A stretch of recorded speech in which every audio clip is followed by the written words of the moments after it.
Growing up, we had this song to sing around this period. Rain, rain, go away, come again another day. Little Johnny wants to play. The old songs we can sing, but at this point, I wonder. The Nigeria Hydrological Services Agency and Nigerian Emergency Management Agency, NEMA, predicted more floods in 2022 as compared to last year. Reasons are excessive rainfall and contributions from external flows such as the dam in Cameroon. Every year, as observed, Nigeria records flooding often as a result of non-implementation of environmental guidelines and inadequate infrastructure. The authorities, however, blame this year's flood on water overflowing from some local rivers, unusual rainfall, and the release of excess water from Lagdo Dam in neighboring Cameroon's northern region.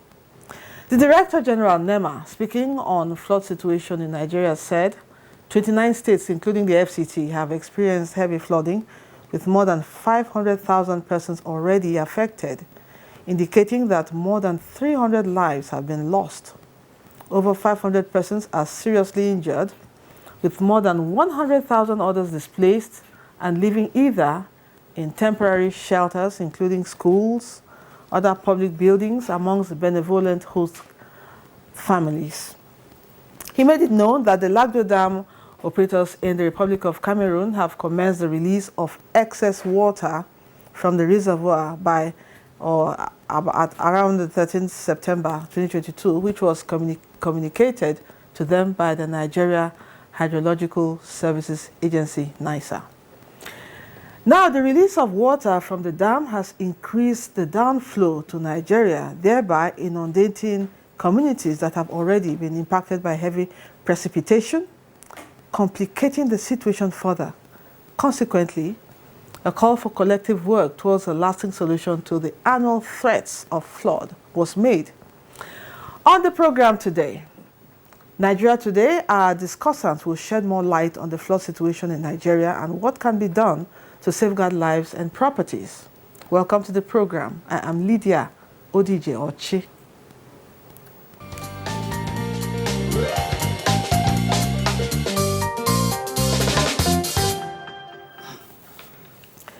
With me to discuss update on flood is Air Commodore Edward Kolawole Adedokun, Director, Search and Rescue, Nigeria Emergency Management Agency, NEMA. Glad to have you join us. My pleasure, ma'am. Also with me in the studio is Professor Emmanuel Adanu, Executive Director, National Water Resources Institute. It's a pleasure having you join us on Nigeria Today. Thank you very much. We also have with us on set, of course, Engineer Clement Nze, DG, Nigeria Hydrological Services Agency, NISA. You're very much welcome to the program. It's my pleasure. Hello, Nigerians. All right, and I would like to start with you. Yes, the flood situation in Nigeria this year seems to be getting worse by the day. What are we up against, really? As I rightly mentioned during the introduction, and also what we are seeing all over, this year's floods seem to be of higher magnitude.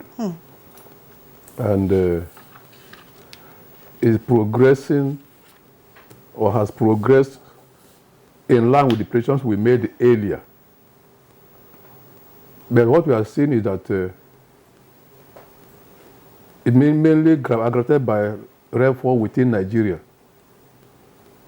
which has been possibly because of climate change issues, being of heavy intensity, even though in some places with very short duration. That a place like Jigawa, where the rainfall that could be witnessed in a whole year, was experienced, that amount was experienced in a few days, and then the earth being saturated, the issue of percolation or infiltration was almost zero. That sometimes. So, yes, there are other human activities that aggravated the already worsened the situation by the amount of rainfall. So it has been quite heavy flooding this year. I would say that look at the number of people that have been lost as recorded by NEMA agricultural land that have been inundated or even wasted. So it has been quite alarming so far. Now, Prof, let me come to you. Nigerians, government, and relevant agencies are always getting early warnings on imminent floods. It's not new. Every year, there are warnings and warnings, but yet people act like they are unaware. Why? I don't know why, but I will tell you that if it is personal or individual recklessness, government cannot easily solve that. But if there's a prediction and also a warning that you should not reside in a floodplain and you go to reside there, that's a problem. But aside from that, flooding will keep coming. There's nothing we can do about it. It is a natural thing. That's the way the earth behaves. And then it comes and goes. But there is a way that flooding can be made of economic value. And when you make it an economic value, it is easy for you also to control it or moderate it. And that's what we intend to do. Now, flood, we've been since 2012. That was I think the highest flood we ever had before this one. 2001? 12. 12, okay. Yeah, the flood of 2012. After that, I don't think there's anyone as big as this one. I think, I remember. Okay, but we have isolated environments that this flooding could just as the DG NISA said. There are places that this flood could happen. But over the years, from 2012 to date, the National Water Resources Institute has put together all the flooding predictions that came from the annual flood look by NISA, and we have determined a pattern. We have seen a pattern, but from time to time, the pattern changes a bit. And we also located the environment these patterns change. The environment. We have also located it. It is for us now to see how we can advise government on how to mitigate the floods in such environments. Okay. We have, I think, some good reason to say that. But I think the government is trying to, like NEMA always going out, NISA, NIMET, all this, they come with predictions, they come with outlooks, and then get ready to see what happens in the situation where these floods occur. Okay. Hey, Commodore, let me come to you now. I would like you to tell us what are the different emergency response agencies in Nigeria and their different roles, as well as possible areas of collaboration in cases of emergencies. Okay. Thank you very much, Ma. Let me start by saying that nations try to build national resilience. Resilience in terms of how to prevent disasters from happening. And should disasters happen, how to cope with the impact, to minimize the loss of lives, damage to properties, damage to environments. And so talking about people involved in building such resilience, we refer to them as stakeholders. We try to build communities of stakeholders in Nigeria. As spoken by the DG NISA and then from Water Resources, the government tries to, we have at the federal level, these agencies, NIMET, NISA, they give early warnings. And these early warnings will come together at expert level workshops to analyze the warnings and know the various implications. And these implications are cascaded down to the subnational bodies, the states, the local governments. Okay, so talking about who are these stakeholders, we have, depending on the kind of emergency that we're talking about, in this instance, talking about flooding, we have the Federal Fire Service at the federal level, and at the state we have state fire services. We also have, because these flood disasters come with derivatives, fire could happen. So Federal Fire Service. We could also have auto crashes. Yes. So Federal Road Safety Corps. we need, should disaster happen, we will need to be able to control situations. So crowd control becomes necessary, and security as well. So the police, the civil defense, they are part of this enlarging stakeholder forum that we're talking about. And at the state level, we have some of these MDAs too that play key roles. And of course, we have the Red Cross. Sometimes some NGOs are involved. All of these are bodies that will come together, we collaborate in several forums. Sometimes we, this year for instance, we have had several press releases. DG NISA has done one, or several. DG NEMA has done press releases. In fact, even the State House did some press releases to acquaint us with situations in Nigeria and the roles expected of the 3 tiers of government in tackling those. For us at the federal level, what we have tried to do is to first alert the states, expecting the states to also alert and activate the local governments. Oh, nice. We have what we call local emergency management committees.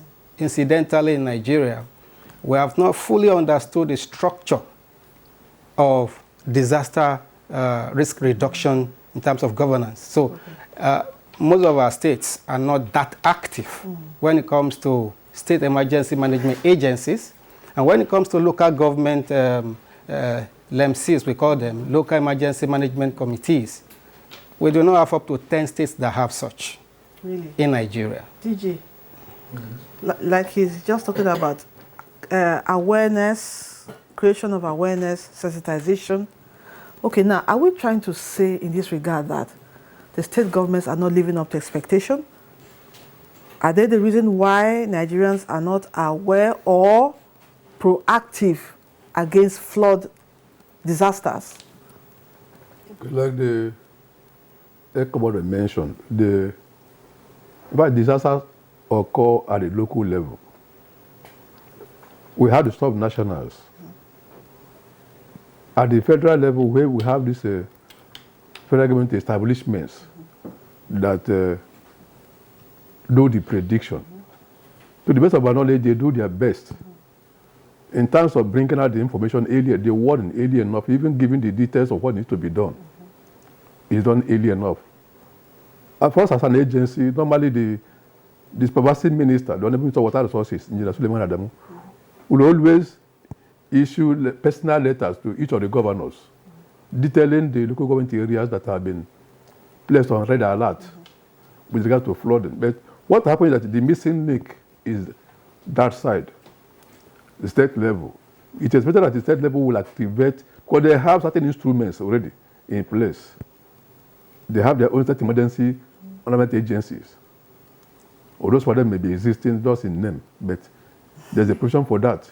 You have environmental, their own law, like maybe regional or urban development. Minister of Water Resources for Environment are in existence, and several other bodies established by law at the state level that are saddled with such job of enforcement, ensuring that our environment is maintained. But what pressure is given to them is that nothing is done until we are caught pants down like this period of the year. It can be quite discouraging. Yes, Prof, I want you to react to this. Now, how would you describe or assess the attitude of the common Nigerian towards the do's and don'ts of flooding, and in what ways will you say Nigerians or human activities or have contributed to these flooding disasters? Well, I was talking about individuals at the time. Now, for individuals, it's just flash floods around the environment. For a town or a community, it is a response to development in towns. Like Abuja, if I just give an example, we have a lot of estates coming up. Now, these estates are paving the land. Any roof you see is a paving. It prevents water from going to the ground. So it now goes as overland flow. So the more estates you have in the town, the more of overland flow you create. much of the water does not enter the ground anymore. So, but if you don't have enough drainage to take that, then you're constituting a lot of problem to water movement in that environment. Now that is for a community or a town. Now, federal, we have rivers. Okay. These rivers are there conveying water. Each river has tributaries. The tributaries are also contributing water into the main river. Now, if the river itself is silted up because of some activities from agriculture or even dumping of, now the capacity to convey water is reduced. So it spills. Now, if rainfall, just as the DG NISA said, is concentrated over a short period and high intensity, is also a problem in that environment. And one thing that we should know, most terrestrial rainfall, that's the rainfall that falls on the land, not in the ocean, don't show altitude. About 1/3 of it doesn't show altitude where it falls. It shows its altitude elsewhere. So we have to be very careful in trying to tackle this. We must look at the whole system and see how the conveyance of rivers. Because in Nigeria, for instance, we have one of the best drainages in the world. One of the best. It's like a siphon. If you look at the Y shape of the rivers. That's one of the many blessings from the Almighty. Yeah, yes. But then you have to manage it. Because if you take water into a trunk, definitely it can fill it up and expand. So those are things that we're studying now to know how we can walk around the drainage of the country. It is a blessing, but we have to manage it very well. Okay, before I come to Air Commodore, let's take a break and we'll be back shortly. Stay with us.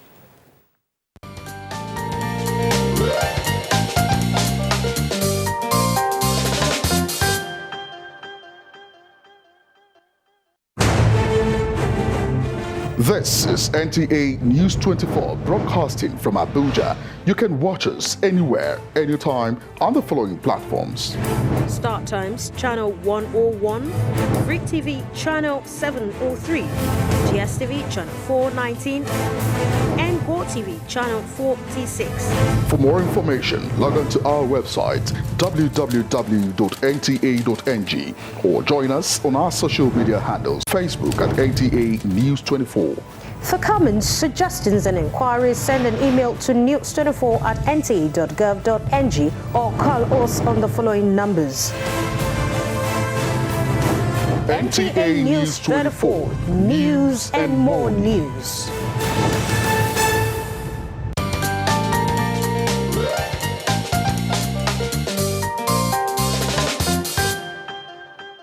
Welcome back on the program Nigeria Today. We have three gentlemen to discuss flood, and I have an update on the situation. I'm seated here with Professor Emmanuel Adano, Executive Director of National Water Resources Institute, Engineer Clement Nze, DG NISA, and Air Commodore Edward Kolawole Adedokun, Director of Search and Rescue, Nigeria Emergency Management Agency, NEMA.